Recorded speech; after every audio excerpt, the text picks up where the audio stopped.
તો અમે ઝીંડવા કાલા આ કોને આ બેન આપ્યું હતું ને રીંજનું ઝીંડવા તોડવાનું. જો આ કાલા ઝીંડવા હોતું તોડી નાખવાનું, એટલે કાલા હોતું એમ તોડીને એનું રીંજનું આપ્યું હતું ને. સવારે મેં તમને વિડીયો બતાવ્યો હતો ને, કાલા હતું તોડી લેવું, સામે ઉકલતું નથી. તો આ રીતે તોડી નાખ્યું છે. આ બેનો બધો મને સપોર્ટ આપ્યો હતો તોડવાનો. શું કીધું તું કે આપણે તોડીને અને ઘેરે વીણી લેવું. વીણી લેવું ને એમ છે તે. હે ગોપીબેન રેડી છે ને? આમ હામું જો હામું બસ.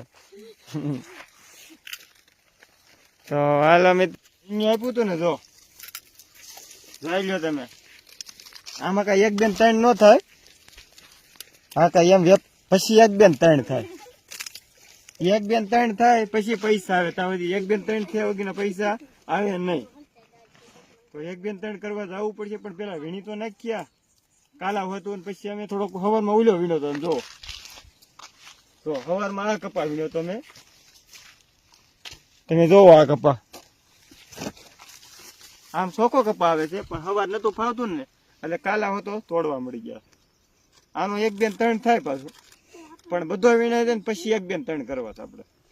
તો ફેસબુકમાં ફોલો અને શેર કરી દીજો મિત્રો આ વિડીયો. અને 1 2 3 તો કરવા જ છે દિવાળી પહેલા, પણ હજી આ વીણાઈ જાય પછી. તો મિત્રો મળશું આગલા વિડીયોમાં. તો હાલો મિત્રો બને રહ્યો વિડીયામાં અને પૂરો વિડીયો જોજો. અને કેમ કે કપા સારો છે એવું ના નથી કહેતા, પણ કપાનો ઓલો વરસાદ વીર્યો છે ને એટલે ભેળાઈ ગયા છે કાલા. બધા તળવા આવ્યા હતા ને એ બધા લીલા ડાબકા છે ને એકદમ કાળા થઈ ગયા.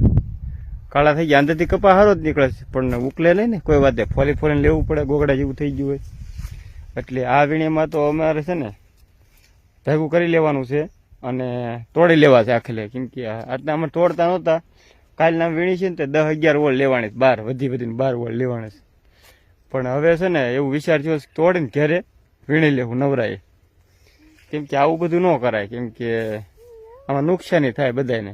કેમ કે વોળ ઉતરે નહીં, સમય તો લાગી જાય, તો વાર તો લાગે ને મિત્રો. અને વરસાદ પાછો થયો હોય તો વધુ બગડે. એ કરતાં તોડી લેવાનો વિચાર થયો છે. અને ફેસબુકમાં નવા હોય તો લાઇક શેર અને સબસ્ક્રાઈબ કરી નાખજો. નહીં સોરી, ફોલો કરી નાખજો. અને વિડીયો થોડોક શેર કરી નાખજો.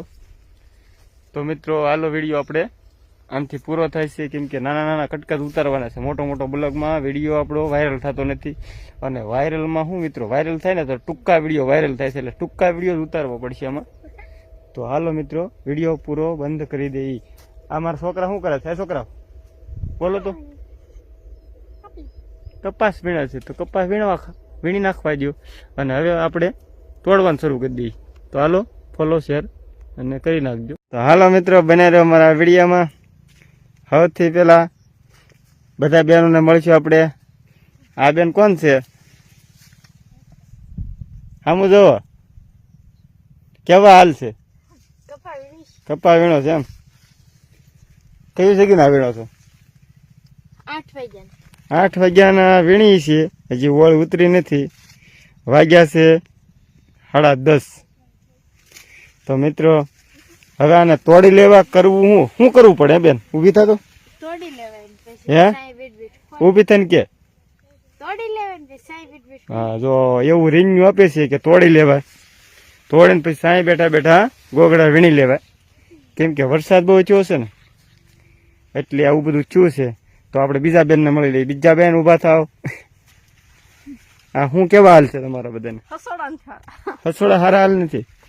તો મિત્રો કેમ કે આવા ગોગડા થઈ ગયા છે ને, આ બધા 5-5 મણ વીણવા વાળા છે. હા ગોગડા હડી ગયા થાવ. એ કેમ કે 7-8 દી 10 દી એક ધારો મેં ભર્યો. અચ્છા ભાઈ. હા અચ્છા ભાઈ ભર્યા એટલે ભલે સારું થયું છે, કઈ ના પડતા. પણ આવું બધું હડેલું તો ભેગું તો કરવું. જે 1200 1300 1500 1600 જે મણ ના આવે વાપરવાના થાય. દિવાળીના લુગડાને થઈ જાય નહીં? હા તો મિત્રો હાલો હવે આપણો બ્લોગ વિડીયો અહીંથી પૂરો થાય છે. ઉતારું. હાલો મિત્રો અમે જંગલમાં આવી ગયા છીએ. કપાસના જંગલમાં. જંગલમાં આપનું સ્વાગત છે. અને મારું તો પહેલાં આવ્યું એટલે સ્વાગત થઈ ગયું હોય, પણ તમારું વિડીયો જોતા એટલે સ્વાગત કરવું પડે મિત્રો. તો મિત્રો બના રહેજો વિડીયોમાં અને પૂરો વિડીયો જોઈજો. તમને માહિતી દેવાના છે આ રીતની. આ અમારા છોકરા છે ધોરિયા, જો અમારા છોકરા રહ્યા ઓલા ભૂખું બેન છે ટેબલ જેવા, એ બહુ રીંગદાર છે એમ જોવો. હા હું જોવો ભૂખું બેન છોડવા આગળ હતાઈ ગયા છે. તો માહિતી પૂરી સાંભળી હોય ને તો વડના છોડવા તમે જો આખા ફળના ભરાઈ ગયા છે, ઝીંડવાના ભરાઈ ગયા છે મિત્રો. કેટલો કિલો થાય કઈ ખબર નથી, પણ દિવાળી પછી ખબર પડે કિલો ઘરમાં આવે એટલે વેસાય પછી ખબર પડે. તો બધી ખબર ન પડે મિત્રો. તો ખબર પાડી હોય તો અમારા વિડીયો જોતા રહેજો અને લાઈક શેર ને સબસ્ક્રાઈબ કરતા રહેજો મિત્રો. અને પૂરો વિડીયો જો તો ખબર પડે ને તો ખબર પડે નહીં. હા મિત્રો તમે જુઓ અને મને જોઈ લો મારા હાલ કેવા થઈ ગયા છે. ગરમી થઈ ગયો, વાગ્યા છે 6:30, તોય ગરમી થઈ ગયા છે. તમે વિચાર કરી લો મિત્રો કે 6:30 વાગ્યે ગરમી થાય, પણ ઘેઘૂર થઈ ગયું છે તો ગરમી થવાની જ છે ને. વીણવાવાળા દેખાતા નથી, આ બાજુ હોય તો આ બાજુ નથી દેખાતા, ઓલી બાજુ ના હોય તો ઓલી બાજુ દેખાતા નથી. તો મિત્રો જોઈ લો. અને મિત્રો હવે મળશું આગલા વિડીયોમાં. જય હિન્દ, જય ભારત.